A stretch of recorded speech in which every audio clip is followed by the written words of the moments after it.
आज हम बात करने वाले हैं कि एक बिजनेस मॉडल क्या होता है और उसके क्या की एलिमेंट्स होते हैं। तो जैसे कि आपको पता ही है, हमारी ई कॉमर्स की सीरीज चल रही थी, उसी की एक क्लास है। तो चलिए स्टार्ट करते हैं और बात करते हैं कि एक बिजनेस मॉडल क्या होता है। ठीक है, तो बिजनेस मॉडल ना एक स्ट्रैटेजिक प्लानिंग है, एक बिजनेस का प्लान है जो किस लिए बनाया जाता है, रेवेन्यू को जनरेट करने के लिए। एक ऐसा फ्रेमवर्क है, ढांचा है, जिसका मतलब है कि बिजनेस इस ढांचे को और इस फ्रेमवर्क को अपना के अपने प्रॉफिट को जनरेट करेगा और साथ ही साथ वो ये एक यूनिक वैल्यू अपने कस्टमर्स को देगा। ठीक है, उसकी क्या यूनिक वैल्यू वो दे रहा है, वो कौन सी मार्केट को कैप्चर कर रहा है, उसकी जो रेवेन्यू स्ट्रीम है, रेवेन्यू स्ट्रीम का मतलब वो कहाँ कहाँ से पैसे को जनरेट कर रहा है, अपने प्रॉफिट को बना रहा है। उसका कॉस्ट स्ट्रक्चर मतलब कि वो कहाँ कहाँ एक्सपेंसेस कर रहा है, उसकी कहाँ कहाँ कॉस्ट लग रही है, उसकी कौन कौन सी की एक्टिविटीज़ है, वो क्या क्या कर रहा है अपने बिजनेस के अंदर, और कौन कौन से रिसोर्सेज का वो यूज़ कर रहा है, और किन किन कंपनियों के साथ या किन किन इंडिविजुअल्स के साथ वो पार्टनरशिप कर रहा है। तो इस पूरे फ्रेमवर्क को हम क्या कहते हैं? बिजनेस का मॉडल कहते हैं। अब आपको नहीं समझ में आया होगा, राइट? लेकिन मैं अभी आपको एग्जाम्पल से समझाती हूँ तो आपको चीज़ें बहुत आसानी से क्लियर हो जाएंगी। सबसे पहले हम बात करते हैं कि जो बिजनेस मॉडल है ना, वो एक कंसेप्चुअल फ्रेमवर्क है, वो एक प्लान है, एक स्ट्रैटेजी है, वो स्ट्रैटेजिक प्लानिंग है जो एक ऑर्गेनाइजेशन करती है कि हमारी ऑर्गेनाइजेशन के पास कौन सा बिजनेस मॉडल होना चाहिए। एक बिजनेस मॉडल क्या है? एक फ्रेमवर्क है, एक ढांचा है, एक स्ट्रक्चर है। कौन तैयार कर रही है? कंपनी तैयार कर रही है। अब उसमें ये डिस्क्राइब किया जाता है कि बिजनेस अपनी वैल्यू को कैसे क्रिएट करेगा, क्या वैल्यू वो डिलीवर करेगा और कौन सी वैल्यू वो कैप्चर करेगा अपने कस्टमर्स के लिए। मतलब उसमें कौन सी यूनिकनेस होगी, वो कौन सी यूनिक वैल्यू अपने कस्टमर्स के लिए क्रिएट कर रहा है, और वो कौन सी अपनी यूनिक वैल्यू उनको डिलीवर कर रहा है, और वो कौन सी यूनिक वैल्यू के थ्रू अपने प्रॉफिट को, अपनी रेवेन्यू को जनरेट कर रहा है, कैप्चर कर रहा है, और साथ ही साथ वो अपने प्रॉफिटेबिलिटी को भी देख रहा है, रेवेन्यू को भी देख रहा है। तो उसे ही क्या बोलते हैं? बिजनेस का मॉडल बोलते हैं। ठीक है, अगर आपको ये डेफिनेशन अच्छी नहीं लगती तो मैंने एक और डेफिनेशन लिखी है कि बिजनेस मॉडल क्या है? एक आइडिया है, एक प्लानिंग है, एक प्लान है जो कंपनी के द्वारा कंसीव किया जाता है, मतलब इमेजिन किया जाता है, ताकि वो उससे ज़्यादा से ज़्यादा प्रॉफिट जनरेट कर सके, बना सके। ठीक है, और जो बिजनेस मॉडल होता है ना, वो माइंड में ये रख के होना चाहिए कि हमारे सामने हमारा कॉम्पिटिटर भी है, कॉम्पिटिटर्स की सारी स्ट्रैटेजीज को देखते हुए हमें अपने आप को डिफरेंशिएट करना है, अपने आप को यूनिक बनाना है, अपने कस्टमर को यूनिकनेस देनी है। अगर हम वो नहीं देंगे तो क्या कस्टमर हमारे पास रहेगा? नहीं रहेगा। अपने कस्टमर्स को अपने पास रखने के लिए और उन्हें ज़्यादा से ज़्यादा बढ़ाने के लिए, कस्टमर्स कैसे बढ़ते हैं? जब हम उन्हें कुछ अच्छी चीज़ देते हैं। ठीक है, अब मेरे ही चैनल है, अगर मैं अच्छी क्वालिटी की वीडियो नहीं दूंगी आपको तो आप बढ़ोगे? नहीं बढ़ोगे, राइट? तो वैसे ही एक कंपनी को उसकी यूनिकनेस, वैल्यू प्रोपोजिशन मतलब एक यूनिक चीज़ अपने कस्टमर्स को देनी होगी, वो अपने आप को दूसरों से अलग दिखाना पड़ेगा, तभी वो सक्सेसफुल हो पाएगा। तो बिजनेस मॉडल कैसे बनाना चाहिए? अपने आप को डिफरेंशिएट करके, अपने कॉम्पिटिटर्स को ध्यान में रख के। ठीक है, अब मैं एग्जाम्पल से समझाती हूँ तो आपको बहुत अच्छे से समझ में आ जाएगा। जैसे कि अमेज़न है, अमेज़न का जो ई कॉमर्स है ना, वो एक एग्जाम्पल है बिजनेस मॉडल का। अमेज़न भी बिजनेस मॉडल का एग्जाम्पल है, ऊबर भी बिजनेस मॉडल का एग्जाम्पल है, और स्टारबक्स भी। अब देखो, समझना, अमेज़न की जो वैल्यू प्रोपोजिशन है, वैल्यू प्रोपोजिशन मतलब कि वो क्या यूनिक चीज़ वो दे रहा है अपने कस्टमर्स को। तो वो यूनिकनेस क्या दे रहा है? वो एक तो फास्ट डिलीवरी कर रहा है, ठीक है, और वाइडर सिलेक्शन दे रहा है, मतलब उसके पास इतनी तरह की ग्रॉसरी से लेके क्लोथ से लेके हर एक चीज़ है, हर एक आइटम अवेलेबल है। तो अमेज़न क्या यूनिकनेस दे रहा है? वो वाइडर सिलेक्शन दे रहा है गुड्स की। ठीक है, उनके कन्वीनियंस के हिसाब से, ठीक है। ये तो हुआ पहला कि वैल्यू प्रोपोजिशन अमेजन की ये है। अब उसकी टारगेट मार्केट क्या है? टारगेट मार्केट एक पर्टिकुलर, एक नॉर्मल सा इंसान भी हो सकता है और बड़े बड़े बिजनेसेस भी, होलसेलर्स भी, रिटेलर्स भी उससे परचेज कर रहे हैं, ठीक है। तो वो बिजनेस के साथ भी डील कर रहा है और इंडिविजुअल के साथ। ये है उसकी टारगेट मार्केट। अब उसकी रेवेन्यू स्ट्रीम्स के बारे में बात करें कि वो पैसा कहाँ से कमा रहा है, तो आपने देखा ही होगा प्राइम मेंबरशिप की ऐड आती है टीवी पे।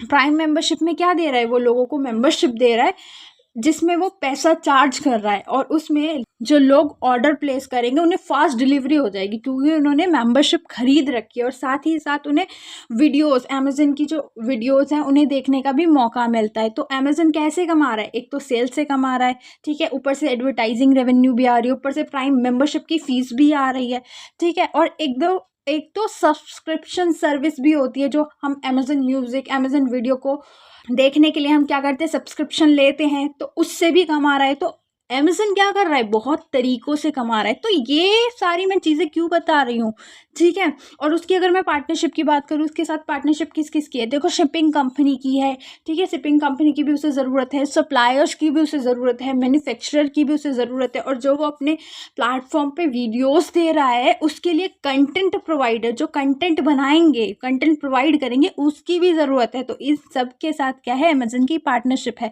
तो मैं ये सारी चीज़ें इसलिए बता रही हूँ कि इसको मिलाकर, क्योंकि इन सारी चीज़ों को मिलाकर बनता है एक फ्रेमवर्क, और उसी फ्रेमवर्क को हम क्या बोलते हैं? बिजनेस मॉडल, ठीक है। तो ऐसे ही अमेजन कर रहा है, ऐसे ही ऊबर भी एक ऐसा अच्छा सा प्लेटफॉर्म है जो अपने कस्टमर्स को ट्रांसपोर्ट दे रहा है, उनको उनकी डेस्टिनेशन तक पहुंचा रहा है, ठीक है। इसकी टारगेट मार्केट ट्रैवलर्स हैं, ठीक है, प्रोफेशनल्स हैं। ऐसी स्टारबक्स भी प्रोफेशनल्स को, कॉफ़ी लवर्स को टारगेट कर रहा है, ठीक है। वो भी एक यूनिकनेस दे रहा है, एक्सपीरियंस दे रहा है। वैसे तो कॉफ़ी कितने ब्रांड पे मिलती है, लेकिन स्टारबक्स एक नया एक्सपीरियंस दे रहा है, ठीक है। वो भी बहुत तरीके से कमा रहा है। साथ ही साथ वो फूड भी बेच रहा है, तो फूड से भी कमा रहा है, कॉफ़ी से भी कमा रहा है, फूड चेन से भी कमा रहा है। तो ये सब जो इनका फ्रेमवर्क है, यही बिजनेस मॉडल कहलाता है। तो आई होप कि आपको समझ में आया होगा। बिजनेस मॉडल कुछ नहीं, एक ऐसा फ्रेमवर्क है जिसकी वजह से हम रेवेन्यू को जनरेट कर सकते हैं और अपने आप को यूनिक दिखा सकते हैं, वही कहलाता है बिजनेस मॉडल, ठीक है। अब बात करूँ उसके एलिमेंट्स की, कि बिजनेस मॉडल के अंदर कौन कौन से एलिमेंट्स होते हैं, ठीक है, कौन कौन से एलिमेंट से मिलकर वो बना है। तो पहला एलिमेंट है टू आइडेंटिफाई स्पेसिफिक ऑडियंस। सबसे पहले किसी भी बिजनेस को अपनी ऑडियंस को, अपनी स्पेसिफिक ऑडियंस को आइडेंटिफाई करना है। ये देखना है कि हमारा प्रोडक्ट कौन यूज़ करेगा, कौन सी एज वाले लोग यूज़ कर रहे हैं, कहाँ पे वो रहते हैं, उनका ज़्यादा से ज़्यादा इंटरेस्ट एंड उनकी जो नीड्स है वो किस चीज़ में है, उनकी क्या प्रॉब्लम है, उनके क्या पेन पॉइंट्स है। ये सारी चीज़ों को देखना पड़ेगा और अपनी ऑडियंस को आइडेंटिफाई करना पड़ेगा, क्योंकि अगर हम गलत ऑडियंस के साथ डील करेंगे तो वो हमारे प्रोडक्ट को अच्छी सेल नहीं दे सकती, अच्छी ग्रोथ नहीं दे सकती। तो जैसे कि अमेजन जो है ना, ई कॉमर्स के तहत वो ऑनलाइन शॉपर्स होते हैं उनको टारगेट करती है। अमेजन की जो ऑडियंस है वो कौन है? ऑनलाइन शॉपर, जो ऑनलाइन शॉपिंग करते हैं। स्टारबक्स की जो ऑडियंस है वो कौन है? जो कॉफ़ी लवर्स हैं, स्टूडेंट्स हैं, जो प्रोफेशनल्स हैं, जो बहुत ज़्यादा काम करते हैं तो उन्हें नीड होती है कॉफ़ी की, ठीक है। तो ऐसे ही सबसे पहले अपनी ऑडियंस को आइडेंटिफाई करो, ठीक है। दूसरा एलिमेंट है स्टेब्लिश बिजनेस प्रोसेसेस। हमें पता होना चाहिए, कोई भी बिजनेस को करने से पहले, एग्जीक्यूट करने से पहले हमें पता होना चाहिए, डिफाइन होनी चाहिए क्लियरली कि हमारे क्या क्या प्रोसेस है, किस किस तरीके से हमारा बिजनेस चलेगा। तो हमें पहले ही सारे प्रोसेस को एस्टेब्लिश करना है, ठीक है। अब जैसे कि एग्जांपल में बात करूँ तो स्टारबक्स का जो बिजनेस प्रोसेस है वो क्या है? सबसे पहले ये कॉफ़ी बीन्स लाते हैं, मिल्क लाते हैं, शुगर लाते हैं, प्रोसेस में फिर ये रोस्ट करते हैं कॉफ़ी बीन्स को। एंड बरिस्टा ट्रेनिंग का मतलब होता है ऐसी ट्रेनिंग देना जिसमें हर एक एम्प्लॉय को ये पता होता है कि हमें कौन से कॉफ़ी बीन्स को सेलेक्ट करना है, कैसे कॉफ़ी बनानी है, कौन कौन से इक्विपमेंट का यूज़ करना है और कैसे कस्टमर सर्विस देनी है, वो सारी स्किल्स इस ट्रेनिंग के अंदर आती है। तो इसको बिजनेस करने से पहले ये सारे प्रोसेस इनको क्या करने पड़ेंगे, स्टैब्लिश करने पड़ेंगे। यही था दूसरा एलिमेंट ऑफ बिजनेस मॉडल। अब बात करते हैं थर्ड एलिमेंट की। थर्ड एलिमेंट का मतलब होता है रिकॉर्ड की बिजनेस रिसोर्सेज। बिजनेस रिसोर्सेज में बिजनेस के अंदर कौन कौन से रिसोर्सेज को रिकॉर्ड किया जाएगा, कौन कौन से रिसोर्स की नीड है। इस वाले पॉइंट में हमें जो हमारे रिसोर्सेज चाहिए अपने बिजनेस को एग्जीक्यूट करने के लिए, जो रिसोर्सेज चाहिए उन सब की नीड होती है। हमें पता होना चाहिए हमारे ह्यूमन रिसोर्सेज चाहिए, physical resources, financial resources, technological resources, ये सारे रिसोर्सेज हमारे पास होने चाहिए। हमारे पास अच्छे एम्प्लॉयज़ होने चाहिए, उनकी अच्छी स्किल्स से ही हम एक बिज़नेस को बेहतर बना सकते हैं। हमारे पास मशीनरी होनी चाहिए, फिजिकल रिसोर्सेज में अच्छी अच्छी मशीनरी होनी चाहिए, इक्विपमेंट्स होने चाहिए, ठीक है। फाइनेंशियल रिसोर्सेज में हमारे पास पैसा होना चाहिए, क्रेडिट होना चाहिए, कैश फ्लो होना चाहिए, ठीक है। ऐसे ही टेक्नोलॉजी में सॉफ्टवेयर, हार्डवेयर, जितनी भी चीज़ों की हमें टेक्नोलॉजी में ज़रूरत है वो सारी टेक्नोलॉजी एक बिज़नेस के पास होने चाहिए। तो ये था third element of business model. अब बात करूँ फोर्थ एलिमेंट की, तो फोर्थ में ये है कि एक यूनिकनेस। फोर्थ में क्या है, एक यूनिक वैल्यू प्रपोजिशन दो अपने कस्टमर्स को। जब तक तुम यूनिक चीज़ नहीं दोगे वो तुम्हारे पास नहीं रहेगा। वैल्यू प्रपोजिशन का मतलब यूनिक वैल्यू जो कस्टमर रिसीव कर रहा है तुम्हारे प्रोडक्ट एंड सर्विसेज से। जैसे कि अमेजन ने किया है अपनी प्राइम मेंबरशिप देके। वो क्या करता है कि लोगों से कहता है कि मेंबरशिप खरीदो। अमेजन क्या करता है, मेंबरशिप खरीदो, इस मेंबरशिप के चलते आपको फास्ट डिलीवर किया जाएगा सामान एक ही दिन के अंदर, और साथ ही साथ आप बन पाओगे हमारे मेंबर और आपको मिलेगा वीडियोस देखने का मौका, ठीक है। तो यही तो अमेजन प्राइम मेंबरशिप है। इसने अपने ऑडियंस को, अपनी कस्टमर्स को एक यूनिक चीज़ दी है, यूनिक वैल्यू दी है, ठीक है। और ये बहुत ज़रूरी होता है किसी भी बिजनेस के लिए, ठीक है। अब बात करूँ नेक्स्ट एलिमेंट की, डिटरमाइन की बिजनेस पार्टनर। अपने लिए, अपने बिजनेस के लिए पहले से ही डिटरमाइन कर लो कि हमारे कौन कौन से बिजनेस पार्टनर्स हैं, कौन कौन से पार्टनर्स जो हमारे बिजनेस को आगे तक लेके जाएंगे, कौन कौन से लोगों की हमें ज़रूरत है। बिजनेस पार्टनर कौन होते हैं, वो कंपनियां हो सकती हैं, वो इंडिविजुअल अकेले बंदे हो सकते हैं, वो कंपनियां भी हो सकती हैं और इंडिविजुअल भी हो सकती हैं जो हमारे बिजनेस को सपोर्ट करेंगी, आगे तक लेके जाएंगी, अपने एक्सपर्टाइज के बेसिस पे, अपने रिसोर्सेज के बेसिस पे हमारे बिजनेस को धक्का लगाएंगी।